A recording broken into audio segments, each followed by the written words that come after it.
এই সংবাদটি নিবেদন করছে নয়ন অপটিক্যাল, থানা মোড়, জলপাইগুড়ি।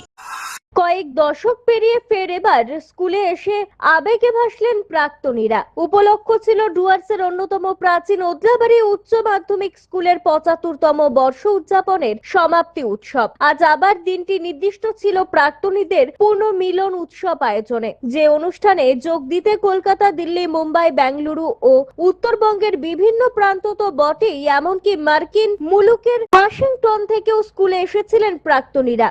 দিনভর স্কুল মাঠের মঞ্চকে ঘিরে তৈরি হয় অসংখ্য স্মৃতি জড়ানো মুখ। ৩০-৪০ এমনকি ৫০ বছর পর ছেলেবেলার বন্ধুকে কাছে পেয়ে কেমন আছিস বন্ধু বলে জাপটে ধরা থেকে শুরু করে স্কুল জীবনের স্মৃতি মেদুরতার আবেগে ভেসে যাওয়ার অথবা প্রয়াত প্রিয় শিক্ষকদের ছবির সামনে কিছু সময়ের জন্য থমকে দাঁড়ানো, এমনকি হাজারো মুডের ছড়াছড়ি আজ দেখা গিয়েছিল পূর্ণ মিলন উৎসবকে ঘিরে। কলকাতার ভবানীপুর থেকে এসেছে মিঙ্কু রায়। ১৯৮০ সালে মাধ্যমিকের ব্যাচ তিনি। এই সময়ের সহপাঠী ইসলামপুরের শেলি দাস, শিলিগুড়ির সুভাষ আগরওয়াল অথবা ওদলাবাড়ির তপন ঘোষেদের সাথে দিনভর গল্প গুজবে মেতেছিলেন মিঙ্কু। এদিনের অনুভূতি ব্যাখ্যা করতে গিয়ে মিঙ্কু বলেন, এই অনুভূতির কোনো ব্যাখ্যা হয় না, এক কথায় অসাধারণ। ছেলেবেলার স্কুলের পুনর্মিলন উৎসবে যোগ দিতে ওয়াশিংটন থেকে এসেছিলেন ডক্টর অরবিন্দ মিত্র। ২০০৬ সালে এই স্কুল থেকে মাধ্যমিক পাশ করার পর মাঝে প্রায় ২ দশক পেরিয়ে গিয়েছে।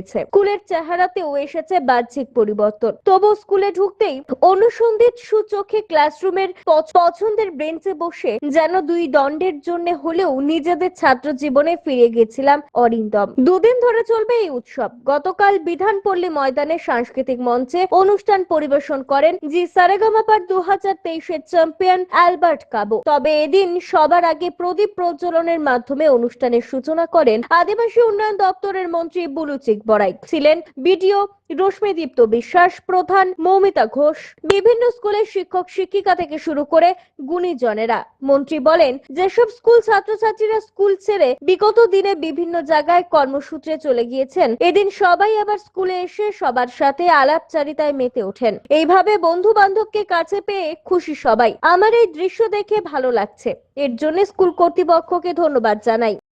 কলকাতা থেকে এসেছি, কিন্তু আমার পড়াশোনা এখানে। আমি এখান থেকে 94-এ মাধ্যমিক পাশ করেছি, 96-এ উচ্চ মাধ্যমিক পাশ করেছি। খুবই আনন্দ হচ্ছে এখানে এসে, কিন্তু সঙ্গে একটু খারাপও লাগছে। যারা আমাদের হাতে ধরে অনেক কিছু শিখিয়েছিলেন, আজকে তাদের অনেকেই আমাদের মাঝে নেই। এটা ভেবে সত্যি খুব খারাপ লাগছে। আজকে আমরা যে জায়গাটায় আছি, আগে এখানে অনেকের কোয়ার্টার ছিল, আসতাম, সবসময় যেতাম, এবং আজকে সেখানে মাঠ। আমরা এতজন একসঙ্গে সম্মিলিত হয়েছি, সেদিক থেকে খুব ভালো লাগছে না। কারণ আজকে অনেকদিন পরে, বহু বছর, মানে নিয়ারলি ৩২ বছর পরে, ৩০ বছর পরে আমরা আজকে স্কুলে এসেছি, এবং প্রত্যেকটি মুখ চেনা এখানে। কিন্তু হ্যাঁ, গিয়ে হয়তো সবার সাথে দেখা করতে পারছি না, কিন্তু সবাইকে দেখে ভীষণ আনন্দ হচ্ছে, এবং আমাদের সবাইকে আরেকবার সম্মিলিত করেছে। আমরা সবাই আবার একত্রিত হতে পেরেছি, এর জন্য অনেক ধন্যবাদ ওদলাবাড়ি হাই স্কুলের অর্গানাইজিং কমিটি এবং প্রত্যেককে। একটা উত্তেজনা হচ্ছে, বিশেষ করে এই স্কুলের মধ্যে আমরা বেড়ে ওঠা। আমার বাবা স্কুলের ফাউন্ডার শিক্ষক, প্রতিষ্ঠাতা শিক্ষক, ফলে এই স্কুলের সঙ্গে আলাদা একটা ইনভলভমেন্ট আমাদের পারিবারিক ভাবেই আছে। এবং আজকে এতদিন পরে আমাদের এই পুনর্মিলন, মনটা খারাপ লাগছে। আরো পরে আর কোনোদিন এই স্কুলে সবার সঙ্গে দেখা হবে কিনা জানি না। শিক্ষক নেই, হ্যাঁ, তাদের জন্য যেমন আমার বাবাও নেই, এরকম অনেক শিক্ষক, সুনীল দত্ত স্যার, যিনি হেডমাস্টার হয়েছিলেন, কমল স্যার, সবার কথাই মনে পড়ছে। যারা নেই তাদের স্মৃতিতেই ভারাক্রান্ত লাগছে ঠিকই, কিন্তু সময় তো চলবেই, আসবে। যেমন আমরা বেরিয়ে যাই, আবার নতুন ছাত্রছাত্রীরা এসছে, তেমনি শিক্ষকরা, যারা আগে শিক্ষকতা যারা নেই বা যারা এভাবে চলতে থাকবে। তো সব মিলিয়ে ওদলাবাড়ি উচ্চতর মাধ্যমিক বিদ্যালয়ের এই পুনর্মিলন উৎসব ৭৫ বছরের একটা গৌরবময় অধ্যায়কে তুলে ধরতে ভালো লাগছে। আমাদের উৎসব উপলক্ষে প্রাক্তন ছাত্রদের পুনর্মিলন উৎসব হচ্ছে। এই মাঠে, স্কুলের মাঠে প্রাক্তন ছাত্রদের পুনর্মিলন এখন চলছে। এরপরে আমরা হীরক জয়ন্তীর মূল উৎসব সেটা আমরা করবো, এবং সেটা ওদলাবাড়ি বাজারের কাছে বিধানপল্লীর মাঠে সেটা হবে সন্ধ্যা ৬টার দিকে। সেটা উদ্বোধন আছে, মন্ত্রী মহাশয় আসবেন এবং অন্যান্য বিশেষ অতিথিরা সেখানে আসবে। তো সেখানে অ্যালবার্ট ক্যাবো তিনি সঙ্গীত পরিবেশন করবেন। এবং আগামীকাল সেখানে সকাল থেকে সারাদিন প্রোগ্রাম হবে। আমাদের বর্তমান প্রোগ্রাম হবে সেখানে আমরা তাদের সম্বর্ধনা দেব। আমাদের যারা এখানে নেই এবং তাদেরকে আমরা সম্বর্ধনা দেব। এছাড়াও সেখানে সন্ধ্যাবেলায় এখানে সঙ্গীত পরিবেশন করবেন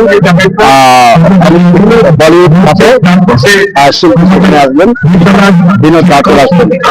তো এই আমাদের ছাত্র এবং কাছের আমাদের প্রোগ্রাম। এই স্কুল আপনি নিশ্চয় জানেন যে আমাদের উদলাবাড়ি হাই স্কুল যে 75 বর্ষ হীরক জয়ন্তী পালিত হচ্ছে এখানে। আর এখানে আমরা দেখেছি যে এই স্কুল ম্যানেজিং কমিটি থেকে নিয়ে এখানে সমস্ত যারা হেডমাস্টার তাদের উদ্যোগে কিন্তু আজকে এত বড় একটা অনুষ্ঠান হচ্ছে। তো সুতরাং এটা আমাদের কাছে সবচেয়ে বড় পাওনা থাকবে যে আমরা দেখি যে সমস্ত যারা আমার সমাজসেবী আমাদের প্রিয় দাদা টম্বা আছে, উনার উদ্যোগে উনার সহযোগিতাতে অনেক বড় বড় প্রোগ্রাম তারা সব সময় প্রত্যেক ক্লাবকে প্রত্যেক স্কুলকে যখনই কোনো বড় প্রোগ্রাম হয় তখন তারা আর্থিক দিক দিয়ে তারা সবসময় সাহায্য করে। চোখ মানব শরীরের এক অমূল্য সম্পদ। সঠিক সময় সকলেরই এই অমূল্য সম্পদের যত্ন নেওয়া উচিত। আর চোখের যত্ন সঠিকভাবে নিতে হলে আপনাকে আসতেই হবে শহর জলপাইগুড়ির অন্যতম বিশ্বস্ত প্রতিষ্ঠান থানা মোড়ের নয়ন অপটিক্যালে। এখানে আপনি পাবেন সকল সাধ্যের মধ্যে বিভিন্ন রকম ব্র্যান্ডের চশমার ফ্রেম ও লেন্স। অত্যাধুনিক কম্পিউটারাইজ যন্ত্রের সাহায্যে দুজন চক্ষু বিশেষজ্ঞ চক্ষু পরীক্ষা করে থাকেন এখানে। দরিদ্র পেশেন্টদের বিনামূল্যে ছানি অপারেশনের ব্যবস্থা করা হয়ে থাকে। আর তাই চক্ষু পরীক্ষা হোক বা নতুন চশমা, চোখের যে কোনো সমস্যার যার ওপর চোখ বুঝে ভরসা করা যায় তার নাম হলো নয়ন অপটিক্যাল। আমাদের ঠিকানা থানা মোড় জলপাইগুড়ি। যোগাযোগ করুন 9932208885 অথবা 8250568100 এই নম্বরে।